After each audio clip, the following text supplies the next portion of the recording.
Hi, everyone. I hope you're all doing well. Thanks for being here. This is another timeless reading that's for somebody out there. My intention is that this one will find the person or people it's meant for and at the right time. It's definitely not intended to be for everyone, so the storyline that emerges may not resonate for you. It probably isn't your reading, but I always have the intention with my readings that if you're guided to watch it, then there is something there for you. That could be an insight, a piece of wisdom, or just the opportunity to see something from a different perspective. So if you're here, I think you should give it a go, see what you get from it. Now, it is still school holidays here, so hopefully I can record this without too much background noise. Tomorrow's Easter Sunday, so happy Easter, everyone. Okay, so we'll get started. We'll just do our love pause first. This is where we pause the video and send some love out into the universe. You can also just do a Ho'oponopono prayer instead, and that would be saying the 4 sentences: thank you, I love you, I'm sorry, and please forgive me. Thank you to everyone who does this. The time to pause is now, and I'll start my reading on the next slide. Right, so this is the spread for today's reading. If you're interested in the decks I've used, I'll have them listed in the description box. This tarot deck's actually called Ostara Tarot, and I believe Ostara relates to Easter, so I thought it was a good choice for today. All right, so I'll start at the bottom of the deck with the card there, which was the Queen of Pentacles. So this is Earth sign energy. I tend to read it as Capricorn. This is someone who is abundant and resourceful, someone who's got a good handle on practical matters, and they manage things with confidence and intelligence. So I tend to see it as being like a mother who just makes everything work even when times get challenging. And in this image, we do have a mother. She's holding a baby, and she also has these goats with her. I think they're all goats anyway. But with that, I was just thinking of the Three Billy Goats Gruff story, which is a children's story. So maybe that's something that resonates for someone. It is a mother in this card, so maybe she's someone who reads to her little ones. Now, that story features a menacing troll who lives under the bridge, and it's a bridge that these goats are trying to cross. For those who don't know the story, the goats do manage to get across that bridge and get rid of the troll, and that allows them to enjoy the sweet grass that's on the other side of the bridge. So maybe that's somehow relevant to today's story as well. Now, the card in the past position is the Hanged Man, which is related to the planet Neptune. The Hanged Man is about someone who has been stuck in circumstances that are beyond their control. Now, this is the only major arcana card here in the spread, so it's making me think of someone who's been stuck for a long time. Interestingly, the card in the present position is the Two of Swords, which is also a stuck energy, so I'm going to say that it isn't over yet, but maybe there's been some improvement. So the Hanged Man experience does result in a person gaining some new perspectives and greater enlightenment, and so maybe that has helped things. But the Two of Swords is still someone being stuck in their head and not being able to make the choices they feel emotionally and intuitively guided to make. Now, in this card, the two swords are crossing and blocking the path, and that feels like an impasse to me. And the bird here seems to have just accepted that it can't go any further, and it's actually just decided to build its nest right here on the swords. All a bit nuts, really, because this is a bird. It can actually fly wherever it wants to go. Those swords can't really stop the bird. And I'm thinking about the goats feeling perhaps a bit scared of crossing the bridge because of the scary troll. But in the end, the troll was really no match for them. They dealt with him fairly easily. So I don't know what this person is afraid of, but I think they've underestimated themselves here. So whatever they might be seeing as a big scary challenge, it's really not something that can stop them. And we did have the Queen of Pentacles at the bottom of the deck, so she is someone who can intelligently navigate even the most challenging situations. That's who she is, and so she needs to stop letting her fears stop her from crossing the bridge. The grass over there is much sweeter. In the future position, we have the Knight of Swords, who appears to be engaged in conflict. He's looking powerful with that bear's head on his head. So I guess this person has now moved from inaction to action, which is good to see. The Knight of Swords is the one who moves the fastest. He's intelligent and he trusts his instincts and his judgment. This is air sign energy, but I tend to read it as Gemini. Now, as I said, this is someone who moves swiftly and decisively, so I do feel like there's some kind of trigger or activation event that's going to flick the switch here for this person. Now, the other interesting thing with this Knight of Swords card is that the Knight's eyes are actually covered by the bear head that they're wearing. And if you look at the card before it, the bird in that card is also blindfolded. Now, the bear's head has its eyes open, so I did wonder if the bear head was about the bear as a spirit animal because it's so prominent in the imagery. And that would be a powerful animal spirit. In fact, in the Lenormand system of divination, the bear card is actually like the Emperor in tarot. And that's not an energy that lets fear get in the way. So I don't know what happens. Maybe there is a powerful spirit guide that steps in. The fact that this person isn't shown using their own eyes is kind of supporting that this guidance might be coming from another direction. And I have to say this is quite an intriguing reading so far, so I hope the oracle cards will give us a bit more clarity.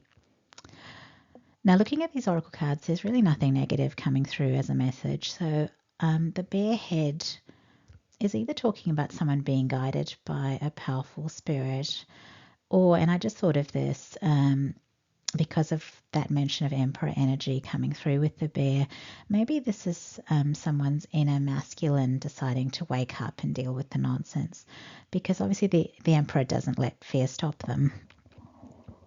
Now, either way, it looks like those fears will be dealt with, and perhaps the fact that they're not seeing with their own eyes is about how it's their intuition and instinct that's guiding them. And when we think about wild animals, intuition and instinct is really of vital importance to how they function and survive. Now, the first oracle card here is titled Colette, She Who Nurtures. So this is more mother energy, but to be honest, the keywords in this card are making me think of the Queen of Cups because the keywords are empathy, gentleness, and insight. Now, the Queen of Cups is water sign energy. I tend to read it as Cancerian energy. And it's interesting because Cancer and Capricorn oppose each other on the zodiac wheel, so that's making me think about energies coming into balance. Now, the Queen of Cups is also psychic and intuitive abilities, and Colette does have an amethyst crystal here over where her third eye would be.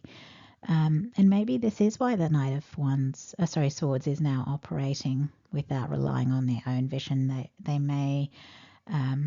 I feel like I'm stumbling through this reading a little bit, but maybe this is perhaps a third eye activation that got this person moving, like that was the trigger for them to become,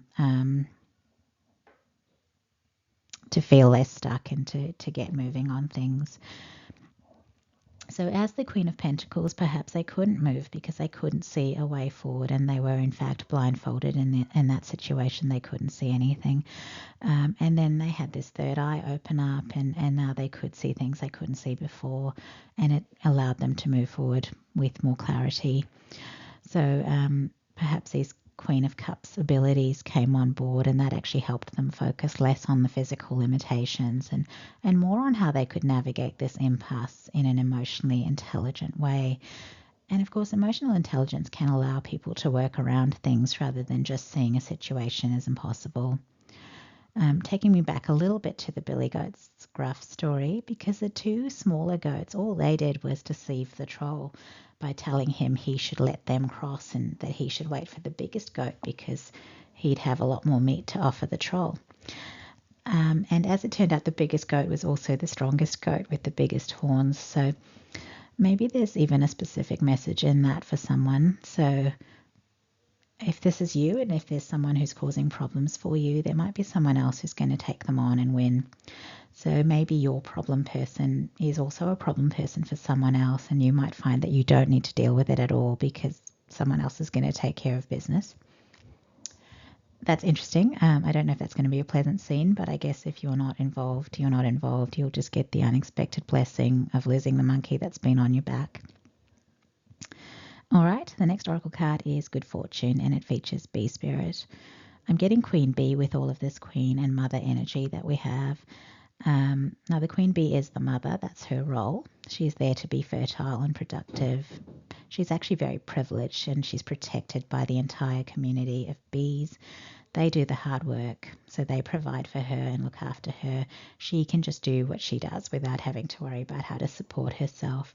So this good fortune card really is about prosperity that comes with very little effort.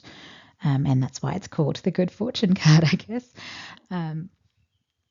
This is a very divine, feminine, empress kind of energy. And as I say that, I'm drawn to the fact that the two queens we did get here are the queens that relate to the feminine elements of earth and water. So this is not about effort and hard work, which would be masculine energy expressing itself. Empress energy is about receptivity and sorry, I just had to pause. I hope I didn't mess things up. I'm pausing it. But as I was saying, this is not about effort and hard work, which is how a masculine energy would operate. The Empress energy is about receptivity and creativity. So just being in that kind of vibe and not really stressing about how things will happen. So this is just someone who knows that everything is taken care of. They can just receive inspiration and create. Their material needs are sorted.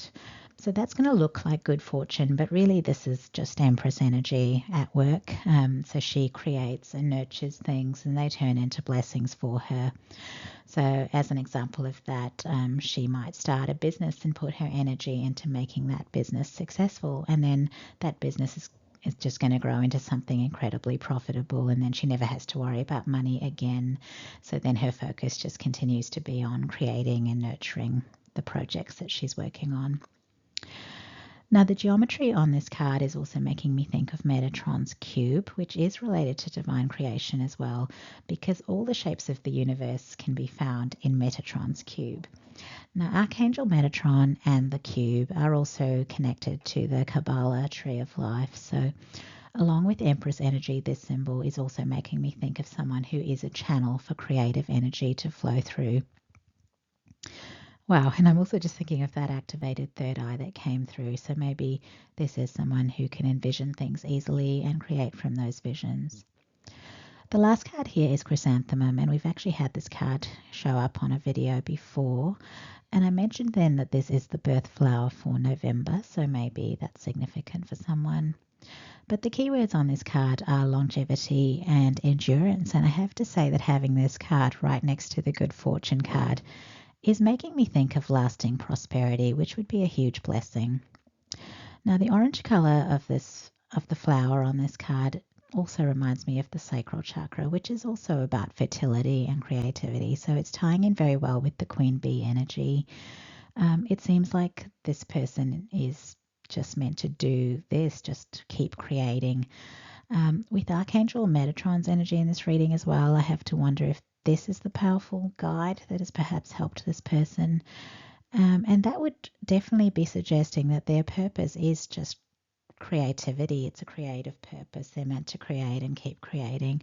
And so maybe all the blocks they had keeping them stuck before were things that were blocking them, either blocking their creativity or blocking their ability to create. And that's interesting. So maybe this person just needs to cut out anything that does try to interfere with their creative process. And actually those are things that are trying to interfere with their life purpose, I'm going to say. And from the cards that are here, it certainly looks like their life purpose is going to lead them to a lot of material prosperity. So really, it makes absolutely no sense to let anyone block that. Anyone or anything block that. And here we are. This is our last slide. I hope you enjoyed that reading.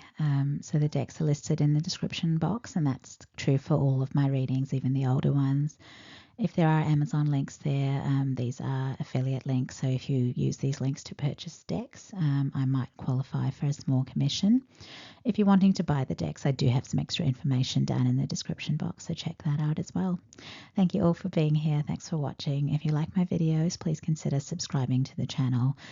If you enjoyed this video, please give it a like, and you can leave comments and I'm happy to read them.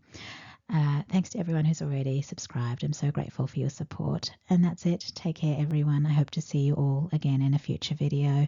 Hope you have a wonderful Easter weekend, and I'll see you next time. Bye.